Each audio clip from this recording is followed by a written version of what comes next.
Hey guys, welcome back to my channel Bansal biology. इस video में हम डीबीटी 2023 से रिलेटेड हर एक डिटेल देखने वाले हैं। ए टू जेड सिलेबस देखेंगे, हम सेंटर्स देखेंगे, हर एक चीज़ हम इसमें देखने वाले हैं। So let's get started with the lecture guys. अगर हम यहाँ पर देखें डीबीटी 2023 की जो डेट्स है वो आ चुकी हैं। यहाँ पर अगर हम देखें डेट्स क्या रहने वाली हैं, अगर हम ऑनलाइन एप्लीकेशन देखें तो 10 मार्च से लेकर 31 मार्च तक ओपन है। आप फीस पे कर सकते हो 31 मार्च तक। आपको यहाँ पर अगर आप जनरल कैटेगरी से बिलोंग करते हो तो आपको 1200 रुपये देनी पड़ेगी, और आप SC ST से बिलोंग करते हो तो आपको 600 रुपये देनी पड़ेगी। आपके लिए करेक्शन विंडो भी ओपन होगा कि भाई अगर आपने कोई गलती से कुछ फॉर्म में गलती कर दी है तो उसको ठीक करने के लिए आपको एक विंडो भी मिलेगी। आपको यहाँ पर एडमिट कार्ड दे दिया जाएगा, पर कब दिया जाएगा वो बता देंगे आपको। मोड आपका होने वाला है CBT mode. Multiple choice questions होंगे।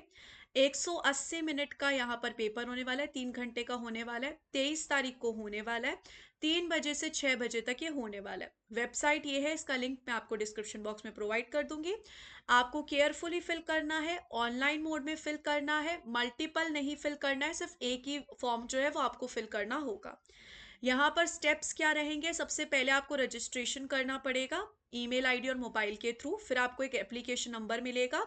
उस एप्लीकेशन नंबर को यूज़ करके आप अपना जो पोर्टल है वो पूरा भरेंगे, यानी कि एप्लीकेशन फॉर्म पूरा भरेंगे।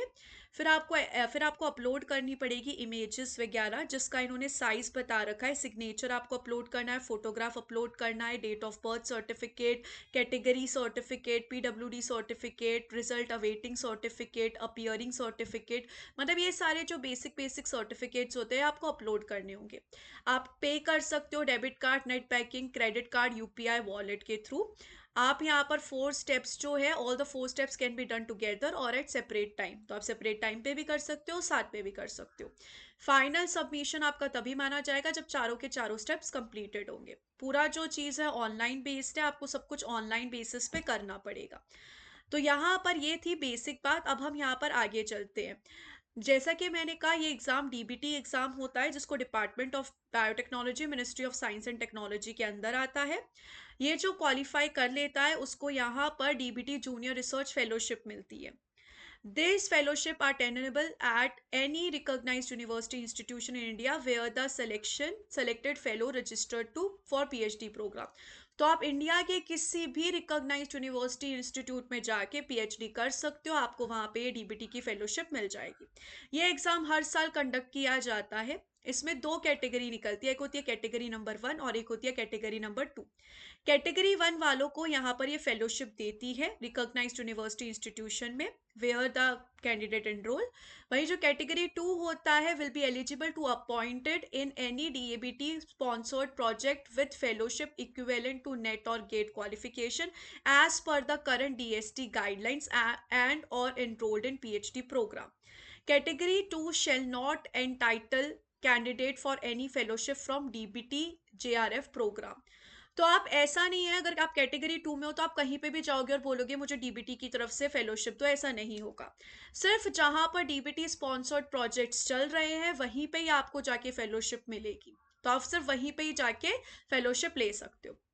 डिटेल्स ऑफ फेलोशिप में अगर हम यहाँ पर जाएं, तो जैसा कि मैंने कहा, यहाँ पर PhD में आप ज्वाइन कर सकते हो, और विद इन 2 years करना पड़ेगा फ्रॉम द डेट ऑफ, या जिस दिन भी आपको फेलोशिप मिली है उसके विद इन 2 साल वैलिड रहती है ये। कैटेगरी 1 के जो क्वालिफाइंग कैंडिडेट्स हैं उनको यहाँ पर ये ग्रांट मिलने वाला है। Registration for DBT in candidates responsible for responsibility and RCB and ये हैज़ नो रोल। मतलब ये बोल रहे हैं कि आपको खुद जाके करना है, अप्लाई वगैरह जो भी आपको करना है आप अप्लाई करना, जिस भी इंस्टीट्यूट में जाके करना है, हम सिर्फ आपको फेलोशिप प्रोवाइड करने का काम करेंगे। यहाँ पर ये सारी बातें कही गई है। फिर इन्होंने बोला है कि NTA will have no role in selection process, transfer, cancellation, इन सब में NTA का कोई रोल है नहीं। अगर हम BT के लिए देखें, बेट के लिए, तो आपके लिए क्या लेने वाली है क्वालिफिकेशन, आप बैचलर्स हो सकते हैं BE में, BTech में, MBBS में, मास्टर्स हो सकते हैं MSc में, MTech में, MVSc, M Pharma इंटीग्रेटेड, इन सब में। सब्जेक्ट्स आप देख सकते हैं, इन सब में से किसी भी सब्जेक्ट में आप हो सकते हैं क्वालिफिकेशन आपकी। Candidates admitted in any of the MSc, MTech, MVSc, MSc agriculture programme supported under DBT post graduate teaching programme shall be eligible to apply, वो भी अप्लाई कर सकते हैं। जनरल कैटेगरी के आपके मार्क्स होने चाहिए 60% और बाकी सारी कैटेगरीज, जनरल कैटेगरी ईडब्ल्यूएस और ओबीसी के होने चाहिए 60%, और बाकी जितनी भी कैटेगरीज है उनके हो सकते हैं 55%। एज लिमिट यहाँ पर रहेगी जनरल और ईडब्ल्यूएस वालों के लिए 28 ईयर्स, एससी एसटी इनके लिए 5 साल का रिलैक्सेशन है और ओबीसी वालों के लिए 3 साल का रिलैक्सेशन है। नेशनैलिटी आपकी इंडिया होनी चाहिए, ऑब्वियसली इंडियन होनी चाहिए आप। यहाँ पर अगर आपका रिजल्ट अवेटेड है, अगर आपका फाइनल एग्जाम अभी तक हुआ नहीं है तो भी आप अप्लाई कर सकते हैं। आपका जो होगा, आपको एक रिजल्ट अवेटेड कैटेगरी में रखा जाएगा, जिसमें जब आपका रिजल्ट आ जाएगा तो आपको वो सबमिट करना पड़ेगा। इसके अलावा certificate for appearing result awaited candidates जो होगा वो आपको सबमिट करना पड़ेगा कि अभी हम रिजल्ट अवेटेड है, वो इस ब्रोशर में दिया हुआ है। मोड ऑफ एग्जामिनेशन, जैसा कि मैंने आपको कहा, सीबीटी मोड ऑफ एग्जामिनेशन है। अगर हम देखें नंबर ऑफ क्वेश्चंस जो है, दो सेक्शंस होते हैं। एक सेशन में होता है 50 क्वेश्चन, जो general science, mathematics, general aptitude, chemistry, analytical, quantitative ability, general biotechnology सब मिला के है। नंबर ऑफ क्वेश्चंस आपको अटेम्प्ट करने हैं 50, 150 मार्क्स का ये क्वेश्चन होगा। 150 मार्क्स का 150 मार्क्स होगा। सेक्शन बी जो है वो स्पेसिफिकली बायोटेक्नोलॉजी के लिए, और इसमें बहुत अच्छी बात है कि 150 में से सिर्फ 50 क्वेश्चंस आपको करने हैं।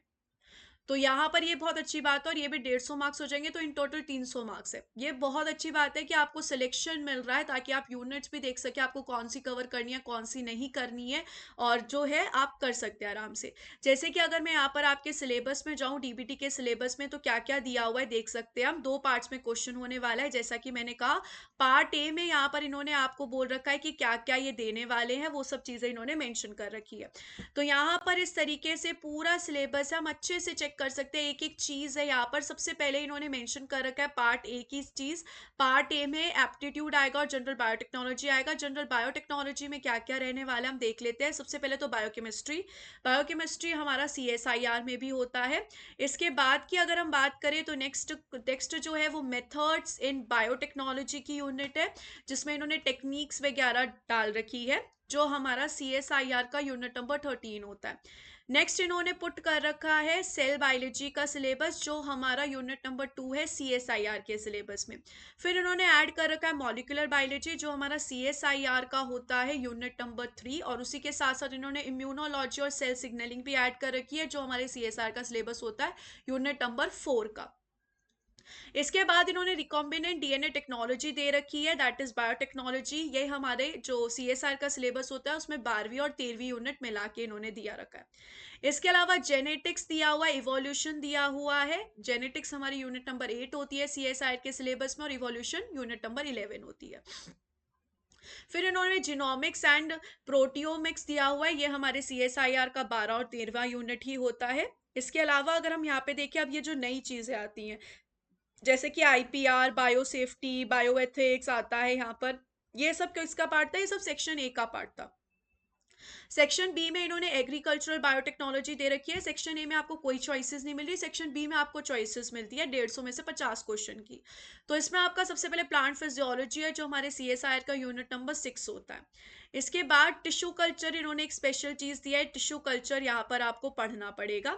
इसके अलावा मॉलिक्यूलर ब्रीडिंग एंड जेनोमिक्स है, ये भी यहाँ पर क्या होता है, अपना जो टेक्निक्स है उससे थोड़ा मिलता है। बायोडाइवर्सिटी आपको पढ़ना पड़ेगा, आपको एनिमल बायोटेक्नोलॉजी पढ़ना पड़ेगा। यहाँ पर एनिमल बायोटेक्नोलॉजी में इम्यूनोलॉजी, एनिमल वायरोलॉजी सब इन्होंने इंक्लूड कर रखा है। इसके बाद यहाँ पर आपको पढ़ना पड़ेगा biotechnology, biochemical engineering, industrial biotechnology, ये सब चीज़ें आपको पढ़नी पड़ जाएगी। इसके अलावा अगर हम यहाँ पर देखें ये सब चीज़ें, फिर एनवायरमेंटल बायोटेक्नोलॉजी आपको पढ़नी है। मरीन बायोटेक्नोलॉजी भी इंक्लूडेड है, मरीन बायोटेक्नोलॉजी भी पढ़नी पड़ेगी आपको। इसके अलावा मेडिकल बायोटेक्नोलॉजी भी है, वैक्सीनोलॉजी, इम्यूनोटेक्नोलॉजी, ये सब चीज़ें आपको यहाँ पर पढ़नी पड़ेगी। तो ये सब यहाँ पर इसका सिलेबस इन्होंने बहुत अच्छे से मेंशन कर रखा है। मॉलिक्यूलर एंड ह्यूमन जेनेटिक्स भी यहाँ पर इंक्लूडेड है। तो ये काफ़ी जो सिलेबस है वो हमारी CSIR से मिलता है। काफ़ी सिलेबस न्यू भी है, न्यूरो साइंसेज है।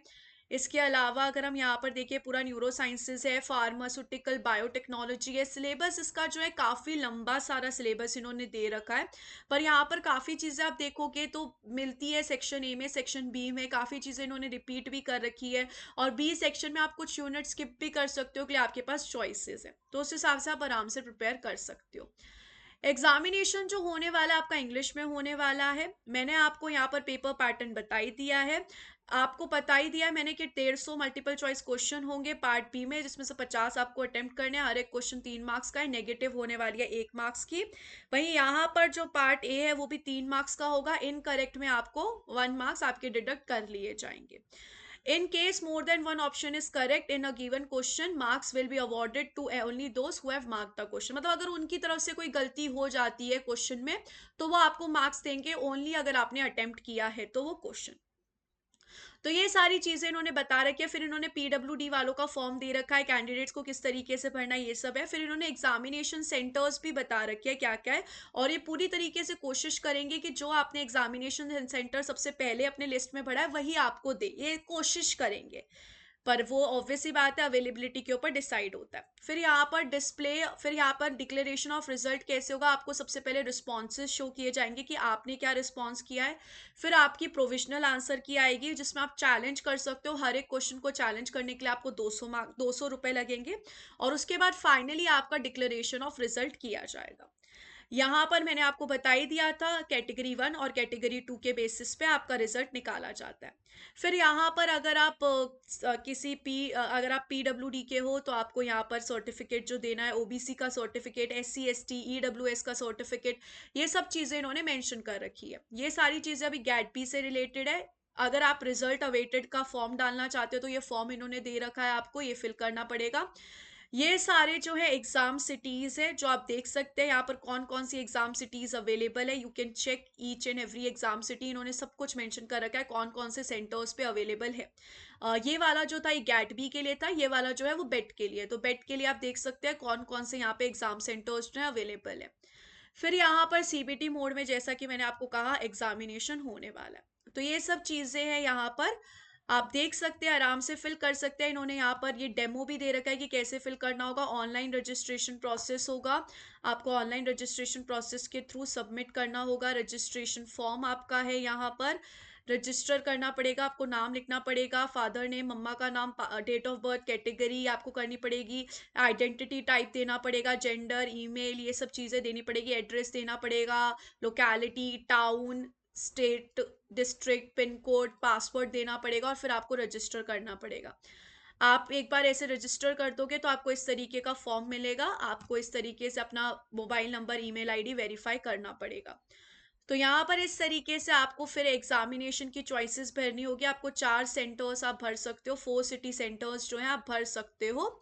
और आपको इस तरीके से फिल करना पड़ेगा। आपको क्वालिफाइंग डिटेल्स फिल करनी पड़ेगी अपनी, कि आपका क्या क्या क्वालिफाइंग है, किधर से है आपका।